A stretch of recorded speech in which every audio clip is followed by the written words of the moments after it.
Greetings. Thank you guys for tuning in for another video. I trust that you're glad to see me, so I'm glad to see you. Now today's topic of discussion is going to be one that is very difficult to have, and that's because it's of a sensitive nature, and some of the things that I'm going to say are probably going to rub some people the wrong way, and I just want to be clear, it's not my intention to rub anybody the wrong way. Simply here to draw attention to some things which I feel are not spoken on enough.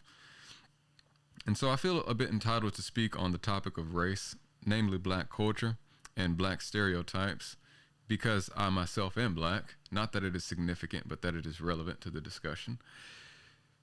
And I suppose that I should sort of lead into this discussion by offering an anecdote in the form of some personal life experiences that I've had. So recently, I kind of realized that I have had several instances in my life in which someone has made a comment about the way that I behave or the way that I speak. And oftentimes they have said something along the lines of, you speak like a white person, or you don't act black. And rather than take offense to that or be bothered by it, I'm actually quite amused by it. And I don't mean that sarcastically either. But thinking deeply about why would someone expect me to behave and speak a certain way according to my skin color? Like, why would they expect me to be and do certain things just because of my skin color? I quickly realized that we're all guilty of doing this one thing, which is judging people off of the basis of their appearance alone. Sometimes we make judgments which are fair, sometimes we make judgments which are not so fair. The bottom line is that we all do it, and it's not to beat anyone up or condemn anybody for doing that, because again, that's kind of just a part of being human. You know, we're all guilty of it. But what I kind of realized in thinking about this even more deeply is that there seems to be a lot of widespread and common views and perceptions about black people, that black people tend to possess those qualities and characteristics which have a negative connotation to them. Like, black people are often perceived as being ghetto, hood, thuggish, criminal, violent, uneducated, uncultured, animalistic. Like, the list goes on and on and on of all of these things that are often closely associated with black people. But the thing about all of these qualities and characteristics that I just named is that not a single one of them are exclusive to black people. Like, for example, we're all aware of the fact that there are some white people who are ghetto, there are some Hispanic people who are uneducated, there are some Asians who are criminals. My point in saying that is simply to demonstrate that a person's skin color or race or ethnicity or appearance does not determine their character. It has no bearings on their character. And when I reflect back on history and I think about the civil rights movement of the 1960s, and when Dr. Martin Luther King gave his notorious speech from our nation's capital, and he uttered those famous words that went something along the lines of, I have a dream that one day a man will not be judged by the color of his skin, but by the content of his character. The fact that he uttered those words several decades ago, and here it is, 2023, it seems like there's still so much tension and divisiveness on the topic of sociocultural and socio-racial issues, and nobody can seem to come to the understanding that is collectively and culturally that race, skin color, physical appearance, or any such physical characteristics do not matter. Like, they are not significant. They do not determine your likes, your dislikes, your interests, your behavior, your beliefs, your thoughts and ideas. They don't determine any of that, but yet we obsess over these things and we're worse off for it. Now, I have to sort of pivot onto another aspect of this conversation, which is black culture itself. And this is the part where it gets a bit difficult because, well, first off, we need to kind of, I'm not an anthropologist, but we need to kind of understand conceptually what culture is. And culture is one of those things that's very difficult to describe and explain and define precisely. But basically, like, an analogy that I like to use that I've heard used by other people is the iceberg analogy. And so we're all aware of the concept of an iceberg. above the surface of the water, we see a structure and we call it an iceberg. But that is merely a fraction of the iceberg in its entirety. It isn't until you look beneath the water surface that you see or appreciate the full immensity of the structure itself, the entirety of that iceberg. And so I mentioned that to sort of draw the parallel between Black culture and history, because on the surface, there's several things that we could mention about Black culture. Like we could talk about Black food, Black religion, Black music and Black art. We could talk about Black style, like all of these different things, but those are surface level things. Those are the tip of the iceberg. And the thing about culture is that culture and history are inextricably linked. And so to understand Black culture, you must understand Black history, which, if we're talking about African American history, it begins with slavery in the United States. And basically, it has been a timeline of almost constant and unrelenting oppression up until just a few decades ago. And even once Black Americans were emancipated from slavery in the United States, we still were not afforded or recognized as citizens and afforded, those civil liberties and civil rights and fair and just treatment under the law. And so with this narrative comes the story of victimhood, or the idea of victimhood. And we can from a historical vantage point, we can certainly say that Black people as a people collectively have been victims to a system or systems, as well as people and groups of people. The problem, though, is that victimhood idea, it seems like, has sort of inserted itself into the modern day. And so victim implies an oppressor.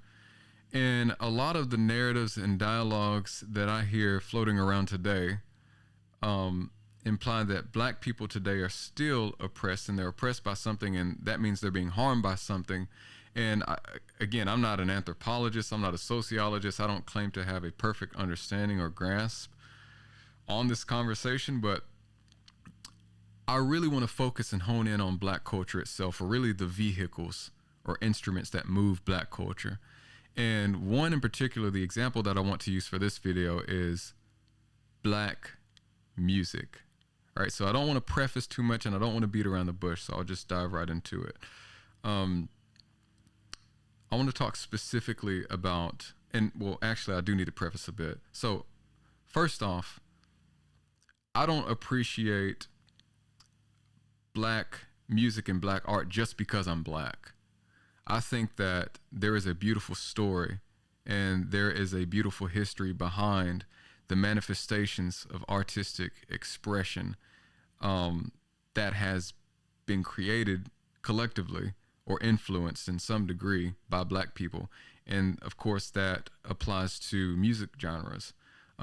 Genres such as jazz, soul, spirituals, gospel, rock, hip hop, R&B, rap, like the list goes on and on and on.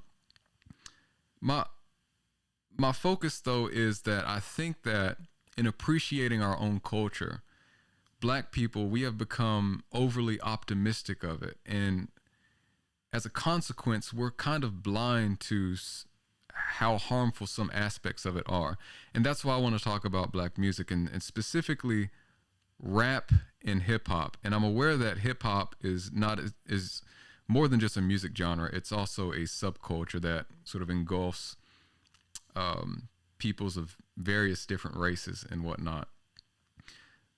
But I want to look at how does a lot of the content that comes out of those music genres specifically, how do they impact and influence Black people? And it is my opinion that, again, not all of it is bad, but I do think that there is a lot of bad content that comes out and does more harm than good. And so to illustrate what I mean by this, there are many Black artists, and there are many Black artists who put out music and put out content that encourage and promote and reinforce those negative stereotypes and common misperceptions that people already have about us.